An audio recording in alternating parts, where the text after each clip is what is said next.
story of Jarndyce family, who waits in vain inherit money from a disputed fortune in the settlement of the extremely wrong-running lawsuit of Jarndyce and Jarndyce.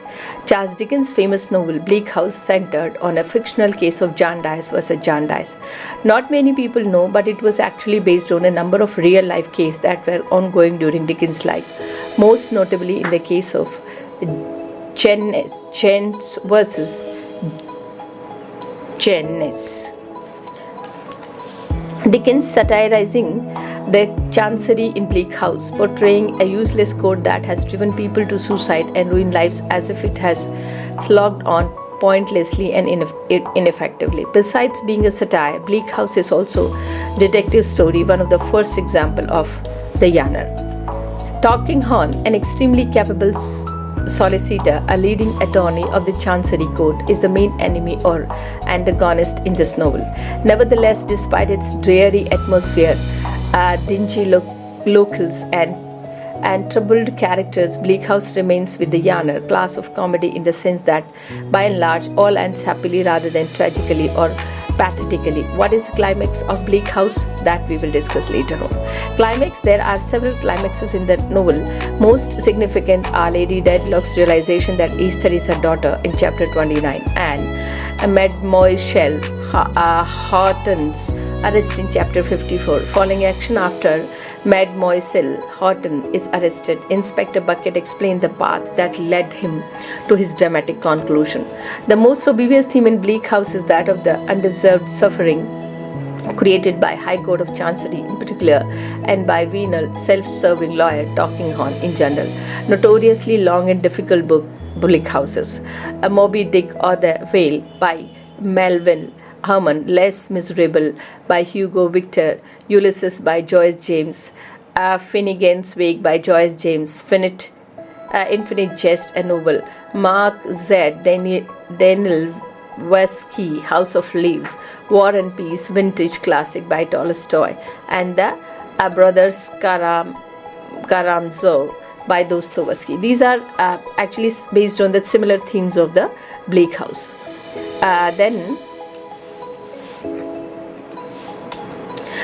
There are a lot of words in Bleak House, 890 pages, but gobsmacking is not one of them. It's a word that was invented to describe Dickens' novel.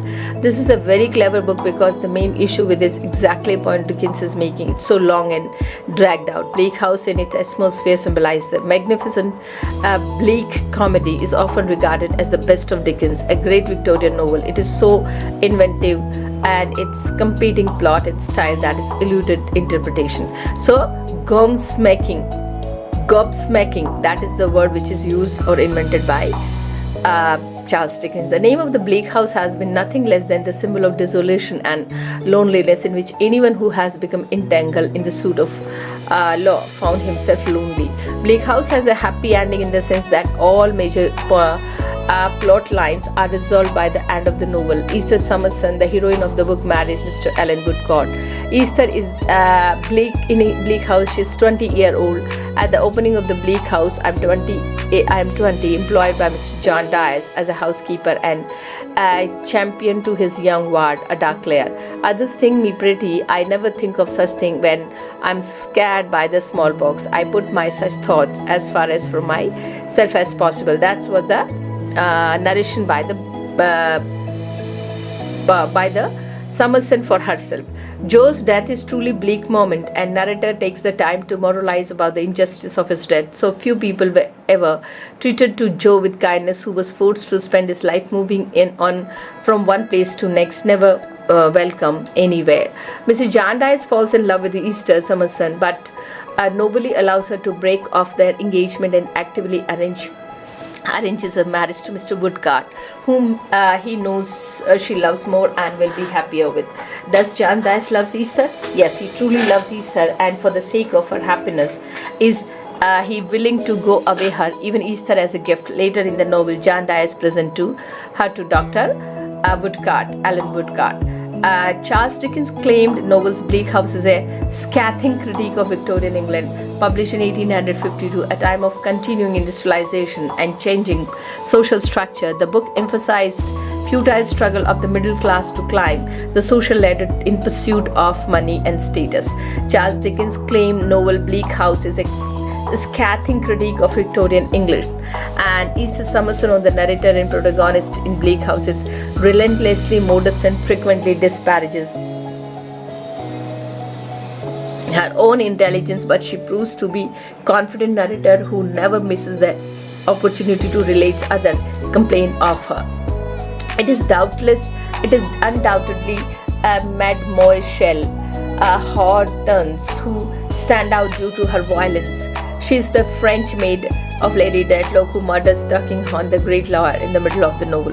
Secrets are everywhere in Bleak House. The most dramatic secret belongs to Lady Dedlock, who must hide her past transgressions to serve her and her family's reputation. Her secret takes on a life of its own, eventually roaring into her life and leading to her death.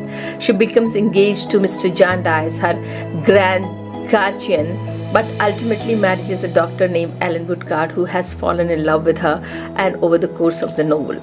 Dickens also uses a more obvious and dramatic form of Gothic imagery in Bleak House to heighten the emotional drama of his story. Here, Gothic is used primarily for the effect rather than to address the real horror that plagues society. Esther Summerson is one of the great heroines of literature, in part because she understands the vital importance of social distancing and isolation, even when it is hard.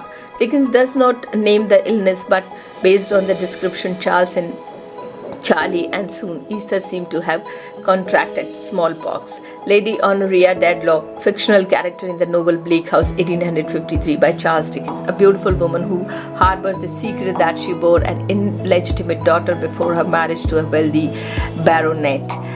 For most, Bleak House is a romance affair of the heart of Esther, Ada and Caddy figure very prominently, and it's a murder mystery as well.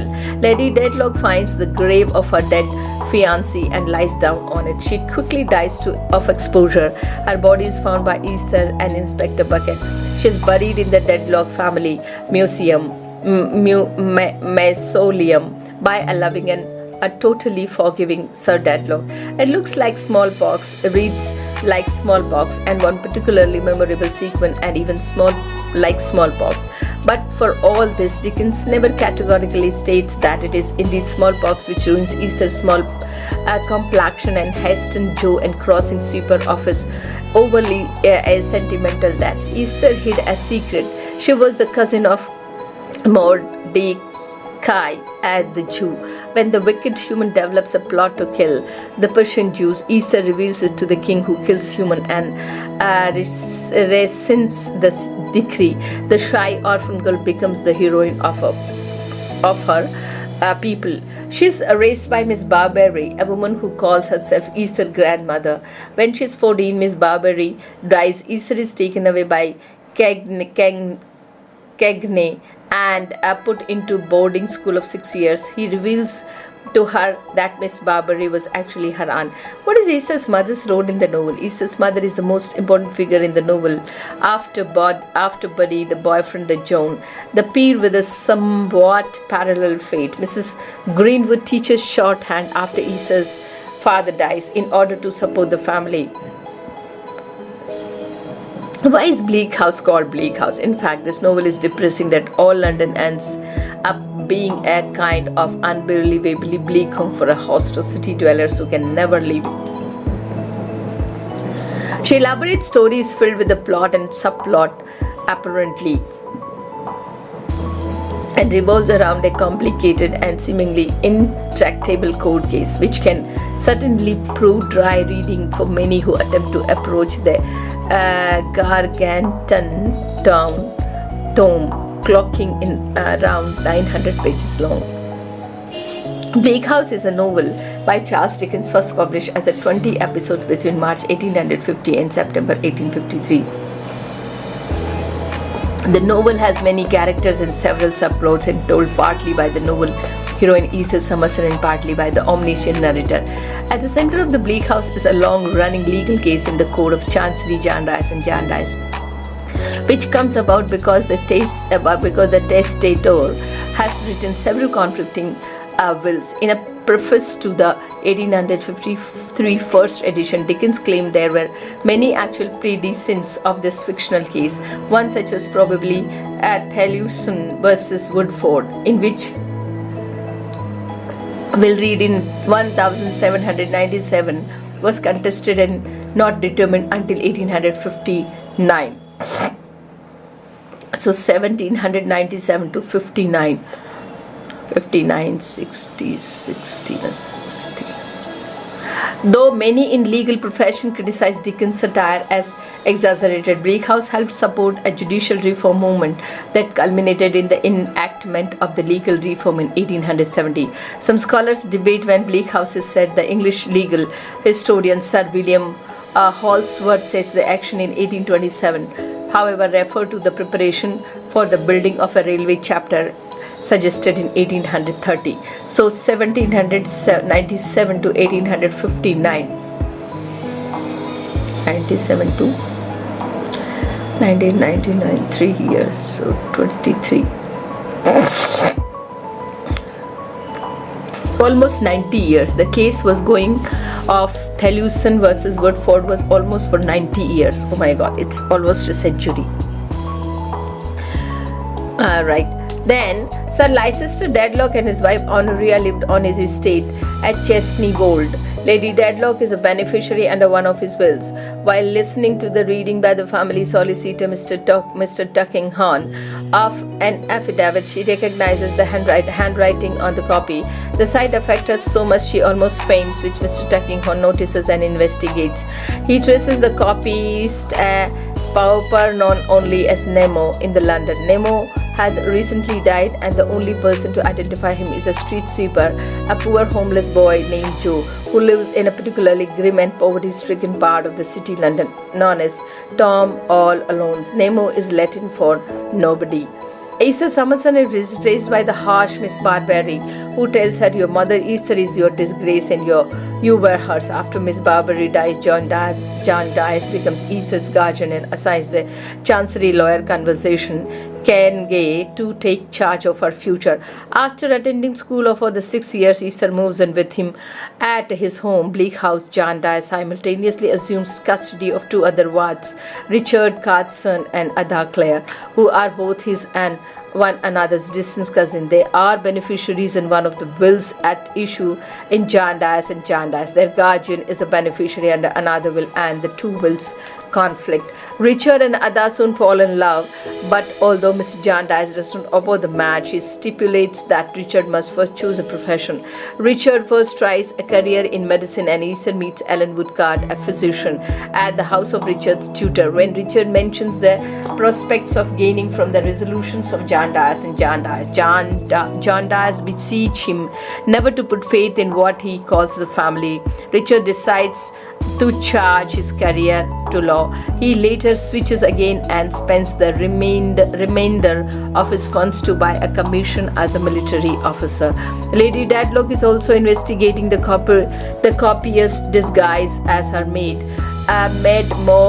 Mademoiselle Hodgson. Lady Dedlock pays Joe to take her to Nemo's grave. Meanwhile, Mr. Tuckingham is concerned Lady Dedlock has a secret which could threaten the interest of Sir Leicester, and he watches her constantly, even enlisting her maid to spy on her. He also enlists Inspector Bucket to run Joe out of town to eliminate anything that might connect Nemo to the Dedlock.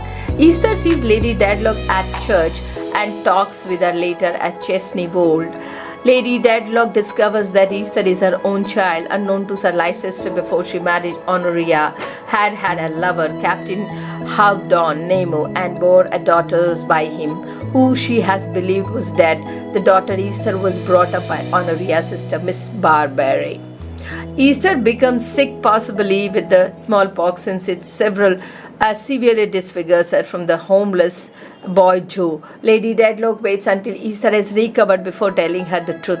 Though Easter and Lady Dedlock are happy to be reunited, Lady Dedlock tells Easter they must never acknowledge their question again. Upon her recovery, Easter finds that Richards, having failed to several professions, has ignored his guardian's advice and is trying to push Jarndyce and Jarndyce to conclusion in his and Ada's favor, and has fallen out with Jarndyce. In the process, Richards loses all of his money and decline in health. He and Ada have secretly married and Ada is pregnant. Easter has her own romance with Mr. Woodcourt, returned to England having survived a shipwreck and continues to seek her company despite her disfigurement. However, Easter had already agreed to marry her guardian, the much older Mr. Jarndyce. Mademoiselle Hortense and Mr. Tuckingham discovers the truth about Lady Dedlock's past after a confrontation with Mr. Tuckingham. Lady Dedlock feels her home, leaving a note apologizing to Sir Leicester for her conduct. Mr. Tuckingham dismisses Hortense, who is no longer of any use to him. Mr. Tuckingham is shot through her heart, and suspicion falls on Lady Dedlock. Sir Leicester, discovering her lawyer's death and his wife's confession and flight, suffers a catastrophic stroke but manages to communicate that he forgives his wife and wants her to return. Inspector Bucket, who has previously investigated several matters related to Jarndyce and Jarndyce, accepts Sir Leicester's commission to find Lady Dedlock. At first, he suspects Lady Dedlock of the murder but is able to clear her suspicion after discovering Hortense's guilt. He requests Easter's help to find her mother. Lady Dedlock has no way to know of her husband's forgiveness or that she has been clear of suspicion, and she wanders the country in cold weather before dying at the cemetery of her former lover, Captain Howdon Nemo. Easter and Inspector Bucket find her there. Progress in the Jarndyce and Jarndyce seems to take to turn for the better when a later will is found, which revokes all previous wills and leaves a bulk of the estate to Richard and Ada. Jarndyce cancels his engagement to Easter, who becomes engaged to Mr. Woodcourt. They go to Chancery to find Richard. On their arrival, they learn that the case of Jarndyce and Jarndyce is finally over because the cost of litigations have entirely consumed the estate. Richard collapses and Mr. Woodcourt diagnoses him as being in the last stage of the tuberculosis. Richard apologizes to Jarndyce and dies. Jarndyce takes the other and child, a boy whom she named Richard. Easter and Mr. Woodcourt marry and live in a Yorkshire house with Jarndyce gives to them. The couple later raise 2 daughters. Many of the novel's subplots focus on minor characters. One such subplot is the hard life and happy, though difficult marriage of Caddy Jellyby and Prince Turveydrop. Another plot focuses on John's roundswell discovery of his family and his reunion with his mother and brother. Then there are major characters. Edith Summerson, the heroine, who is Dickens' only female narrator. Easter is raised as an orphan by her grandmother, Miss Barbary, who is in fact her aunt. She does not know her parents' identity. Miss Barbary holds a macabre vigil on Easter's birthday each year, telling her that her birth is no cause of celebration because the girl is her mother's disgrace. Despised or perfect because her cruel upbringing, she is self-effacing, self-depreciating and grateful for every trifle. The discovery of her true identity provides much of the drama in the book. Finally, it is revealed that she is the illegitimate daughter of Lady Dedlock and Nemo, later learned to be Captain Howdon. Lady Honoria Dedlock is the haughty and beautiful mistress of Chesney Wold. The revelation of her past drives much of the plot. Before her marriage, Lady Dedlock had an affair with another man and bore his child. Her sister had told her that the time of the birth that the infant was stillborn. Stillborn means dead. There is no breed. Years later, however, Lady Dedlock discovers that the child was born alive and that her identity is Easter Summerson because Lady Dedlock has revealed that she harbors a secret predating her marriage, and she has attached the curiosity of Mr. Tuckingham, who feels bound by his ties to his client. Sir Leicester to pray out his secrets. At the end of the novel, Lady Dedlock dies disgraced in her own mind and convinced that her husband could never forgive what she imagines to be her own moral failings. Jarndyce is an unwilling part in Jarndyce and Jarndyce, guardian of Richard, Ada, and Easter, in honor of the Bleak house. Vladimir Nabokov called him one of the best and kindest human beings ever described in a novel. A wealthy man, he helps most of the other characters, motivated by a combination of the goodness and guilt at the mischief and human misery caused by Jarndyce and Jarndyce, which he calls a family curse. At first it seems possible that he is Easter's father, but he makes clear he is her guardian shortly after she becomes to live under his roof, explaining the letter he receives asking him to take on that role. A few years later, he falls in love with Easter and wishes to marry her, but he gives her up because she is in love with Mr. Woodcourt. Richard Cart's son is a ward of Chancery in Jarndyce and Jarndyce, straightforward and likable but irresponsible and inconstant. Richard falls under the spell of Jarndyce and Jarndyce. At the end of the book, just after Jarndyce and Jarndyce is finally settled, he dies worn out by his imprudence in trusting the outcome of Chancery suit.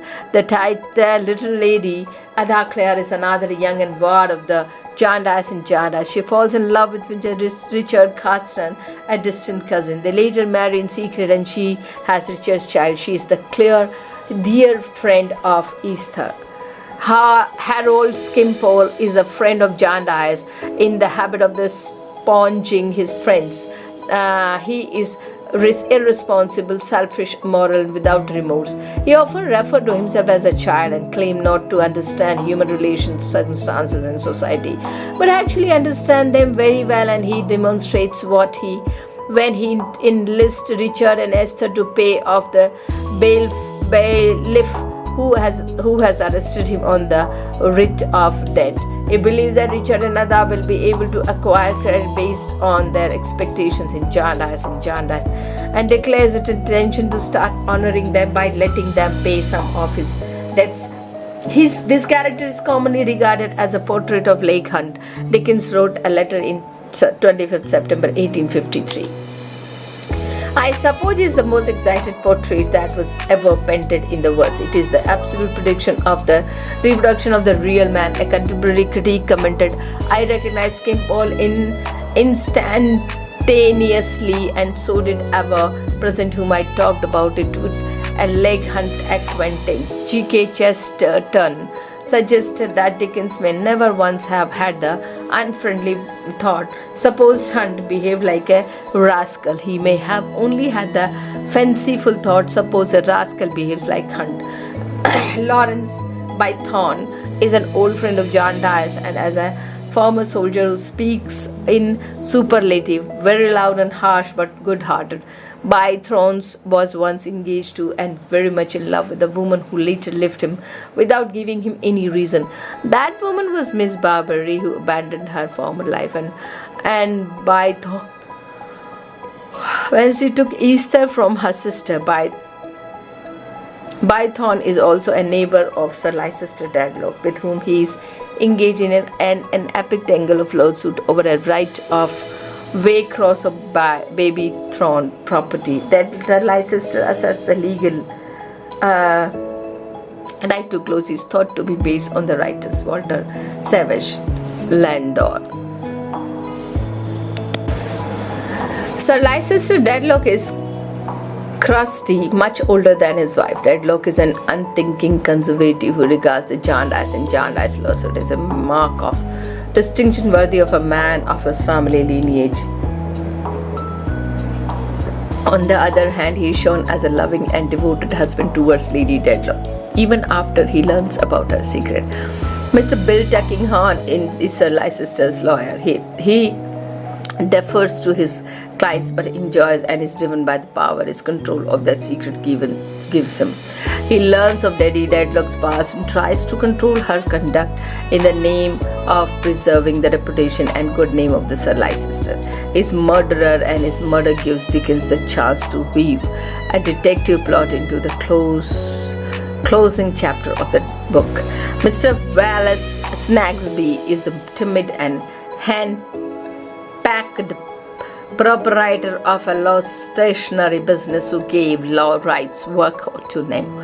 Snagsby gets involved with Mr. Tuckinghorn and Inspector Bucket secretly. He's Joe's only friend. He tends to give half-crowns to those of whom he feels sorry. Miss Annie Flight is an elderly eccentric. Her family has been destroyed by a long-running chancery case similar to Jarndyce and Jarndyce.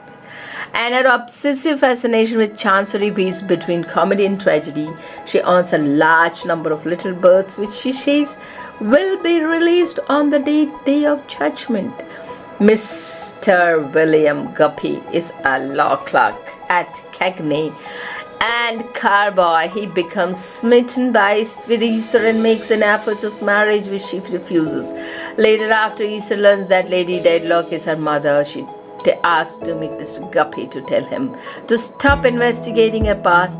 He fears the meeting is to accept his offer of marriage, which he does not want to pursue now that she is disfigured. He is relieved when he explains her true purpose, and he agrees to do everything in his power to protect her privacy in the future after he gains full status as an attorney. Ready to start his own practice, chapter 59, he again proposes to Easter in the presence of Mr. Jarndyce, who turns Guppy down without telling him she was engaged to Woodcock.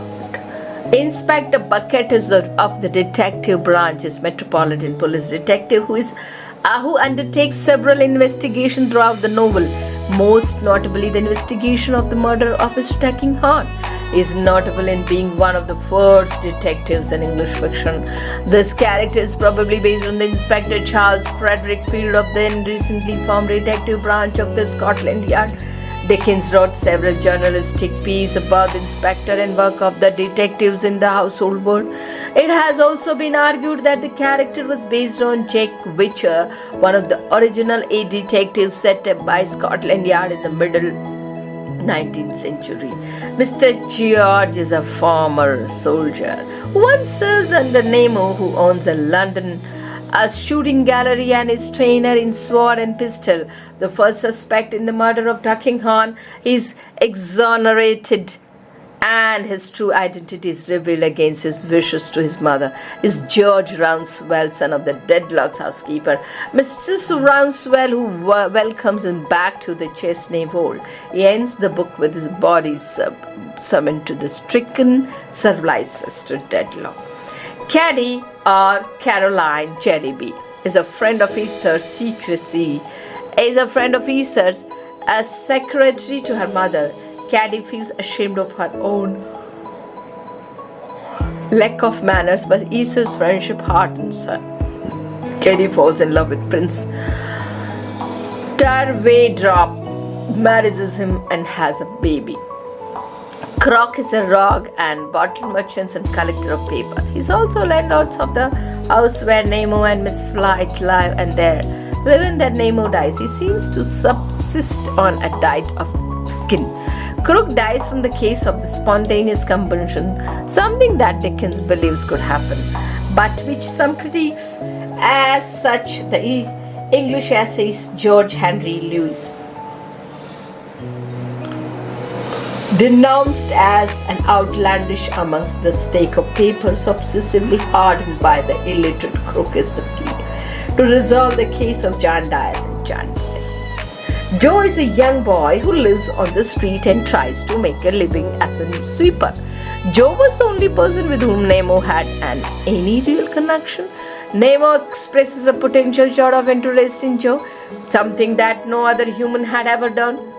Nemo would share his meager money with Joe and would sometimes remark, "Well, Joe, today I'm as poor as you," when he had nothing to share. Joe is called to testify at the inquiry into Nemo's death, but knows nothing of the value. Despite this, Mr. Tuckinghorn pays Inspector Bucket to harry Joe and force him to keep moving along, because Mr. Tuckinghorn fears Joe might have some knowledge of the connection between Nemo and the Dedlock. Joe ultimately dies from the disease pneumonia, a complication from the early about the smallpox which Easter also catches and forms, which she almost dies.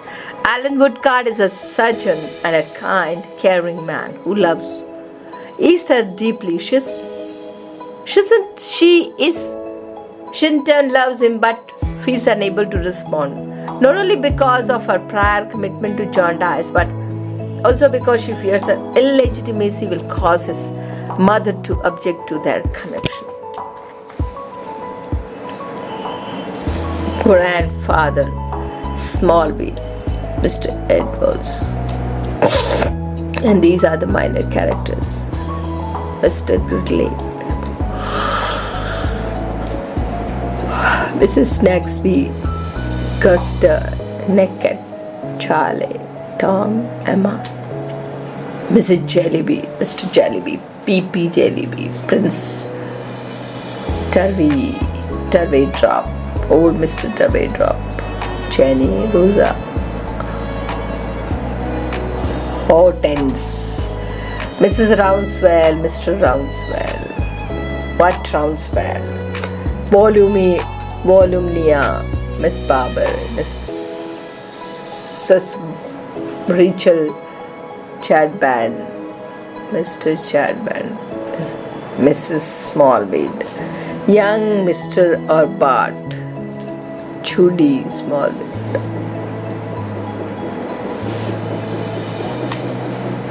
Malta, Mrs. Woodcard,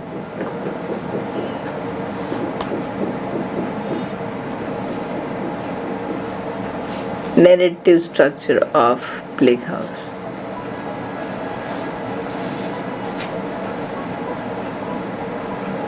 Feminine modesty, satire, spontaneous, critical repetition.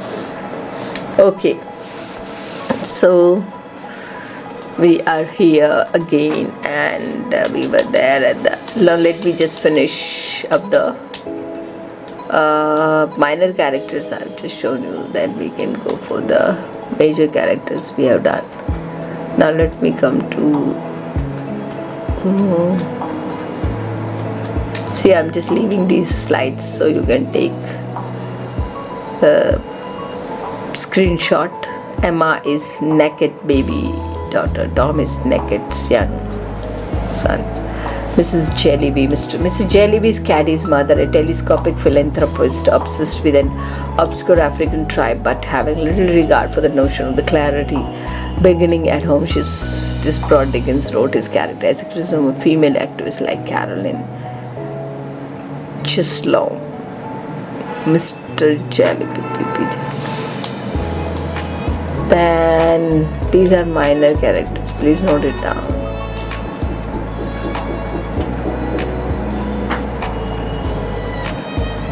Narrative structure. Much criticism of Bleak House focus on its unique narrative structure. It is told both by the third-person omniscient narrator and the first-person Esther Summerson. The omniscient narrator speaks in the present tense, and in this passionate observer, Esther Summerson tells a story in the past tense, and the narrative voice is characterized by modesty, consciousness of her own limits, and willingness to disclose to us her thoughts and feelings. These two narrative strands never quite intersect, though they do run in parallel. Nabokov felt that letting Esther tell the part of the story was Dickens' main mistake in planning the novel. Alex Zuberling, a scholar from Berkeley, after observing that critics have not been kind to Esther, nevertheless thought Dickens' use of Esther one of the triumph of his art. Then feminine modesty. Esther's portion of the narrative is perceived by some scholars as an interesting case study of the Victorian novel's ideal of feminine modesty. She introduces herself as thus, I have a great deal of difficulty in beginning to write my portion of these pages, for I know I am not clever. Chapter 3. This claim is almost immediately believed by the astute moral judgment and satiric observations that characterizes her pages. In the same introductory chapter, she writes, "It seems so curious to me to be obliged to write all this about myself, as if this narrative were the narrative of my life, but my little body will soon fall into a background now." Chapter 3. This does not turn out to be true. Then satire for most readers and scholars, and central concern of the Bleak House is its indictment of the English Chancery court system. Chancery or Equity Code were one of the English civil justice system, exhibiting side by side with the law code. Chancery Code here heard actions having to do with wills and estate or with the use of private property. By the mid-19th century, English law reformers had long criticized the delay of chancery litigations, and Dickens found the subject of tempting target. He already had taken a shot at law code and that side of the legal profession in 1837 novel The Posthumous Paper of Pickwick Club scholars such as English legal historian Sir William Cyril Holdsworth in 1928 series of lectures have made a plausible cause of treating Dickens' novel and Bleak House in particular as a primary source illuminating the history of English law. Then spontaneous combustion. Dickens claimed in the preface to the book edition of Bleak House that he had purposely dwelt upon the romantic side of familiar things, and some remarkable things do happen. One character, Crook, smells of the brimstone and eventually dies of the spontaneous human combustion. This was highly controversial. The 19th century saw in the increasing triumph of scientific worldview, scientifically inclined writers as well as doctors and scientists rejected spontaneous human combustion as legal or superstition. When in the installment of Bleak House containing Crook's demise appeared, the literary critic George Henry Lewis accused Dickens giving currency to a vulgar error. Dickens' vigorous defense the reality of spontaneous human combustion and cited many documented cases as well as his own memories of coroner's interest that he took attempt when he has been reporter. In the preface of book edition Bleak House, Dickens wrote, "I shall not abandon the fact until there shall have been a considerable spontaneous combustion of the testimony on which human occurrences are usually received." Then critical reputation. George Grossing and G.K. Chesterton are among those literary critics and writers who consider Bleak House to be the best novel that Charles Dickens wrote. So remember, G.K. Chesterton and George Grossing is a thumbs up for the best novel. As Chesterton put it, Bleak House is not critically Dickens' best book, but perhaps this is the best novel. Harold Bloom, this book, The Western Canon, considered Bleak House to be Dickens' greatest novel. Daniel Bird, in his book The Novel 100, ranking of the greatest novel of all time, ranks Bleak House number 12. Horror and supernatural fiction author Stephen King named it amongst top 10 favorite books. So this is, I think we are coming to the end. The Bleak House in Broadshire, canned with Dickens, right, David Copperfield and other novels. The house named Bleak House in Broadshire is not from original. Dickens stayed with his family at the house then called Fort House for at least 1 month every summer, 1839 and 1851. However, there is no evidence that it is formed the basis of the fictional Bleak House, particularly as it is so far from location of the fictional house. The house is on top of the cliff on Fort Road and was renamed Bleak House after his death. In his honor, it is only a 4-story grade, second listed mansion in Broadshire. Dickens located the fictional Bleak House in St. Albans, Hertfordshire, where he wrote some of his books. An 18th century house in Folly Lane, St. Albans, has been identified as a possible inspiration of the little titular house in the story since the time of the book's publication was known as Bleak House for many years. So thank you so much. In this last page you will find when these pages or when the chapters were published, like chapter 1 March 1852, 2 April 1852, then 3rd May 1852, June. So I guess every month the chapter are being published. Thank you so much. Please visit the channel again for the new updates and listen it carefully and listen it many times. Thank you. Let's start with The Bleak House, written by Charles Dickens. You will find most significant aspects and informations in this video Don't miss the video. Listen it completely till the end. And please don't forget to subscribe the channel.